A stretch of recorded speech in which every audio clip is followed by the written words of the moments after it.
চিংড়ি মাছ দিয়ে আজ কাজু কিশমিশ মটর পোলাও বানাবো।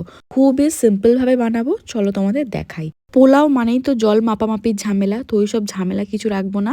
এমনি ভাত করার সময় যেরকম জল লাগে, জল দিয়ে দিয়েছি, নুন দিয়ে দিয়েছি, তেজপাতা আর গোটা গরম মশলা একটু থেতো করে দিয়ে দিয়েছি যাতে ফ্লেভারটা তাড়াতাড়ি বেরিয়ে যায়। এদিকে কড়ার মধ্যে ঘি দিয়ে দিলাম, তেজপাতা আর একটু গোটা গরম মশলা দিয়ে নেড়ে চেড়ে নিয়ে ওই যে ধুয়ে রাখা বাসমতি সেন্টের চালটা দিয়ে দিলাম, একটু হলুদ গুঁড়ো দিলাম, দিয়ে ভালো করে চালটা একটু 5-7 মিনিট মতো ভেজে নেব। যেহেতু ধুয়েছি তাই ভাজতে একটু সময় লাগবে, মানে ঝরঝরে করে ভেজে নিতে হবে। এদিকে ভাতের হাঁড়ির জলটাও গরম হয়ে গেছে, ফুটবে ফুটবে করছে।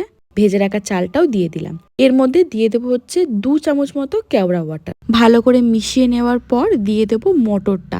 মটরটাও কিন্তু এই ভাতের জলের সাথে ভাত হতে হতে সিদ্ধ হয়ে যাবে। তো এটা আবার চলো চাপা দিয়ে দিই। ওদিকে ভাতটা হোক, এদিকে কড়ার মধ্যে দিয়ে দিলাম আবার ঘি, আর দিয়ে দিয়েছি কাজু কিশমিশ একটু ভিজিয়ে রেখেছিলাম, জল থেকে তুলে গোল্ডেন ব্রাউন মতো করে ভেজে তুলে নেব। এদিকে ভাতের জলটাও ঝারিয়ে নিয়েছি, একদম ঝরঝরে ভাত হয়ে রেডি হয়ে গেছে। ভাতটা ওদিকে ঢাকা দেওয়া থাক, আর এদিকে কাজু কিশমিশটা তুলে নেওয়ার পর কড়াইতে যেইটুখানি ঘি আছে ওই ঘিয়ের মধ্যে একটু লঙ্কাটা হালকা করে ভেজে নিলাম। এবার কড়ার মধ্যে দিয়ে দিয়েছি আবার একটু বেশি করে রিফাইন তেল আর ঘি। চিংড়ি মাছটা নুন হলুদ মাখিয়ে রেখেছিলাম, একটু হালকা করে 2 থেকে 3 মিনিট মতো ভেজে নেব। এর মধ্যে দিয়ে দিলাম হচ্ছে বিরিয়ানির মশলা অল্প একটু, আর গোলমরিচ গুঁড়ো 1 চামচ। নেড়ে চেড়ে নিয়ে 2-3 মিনিট একদম তুলে নিচ্ছি, নালে কিন্তু শক্ত হয়ে যাবে। এবার ওই যে চিংড়ি মাছের যে তেলটা আছে এই তেলের মধ্যে আরও কিছুটা তেল অ্যাড করে ভেজে নেব হচ্ছে পেঁয়াজগুলো।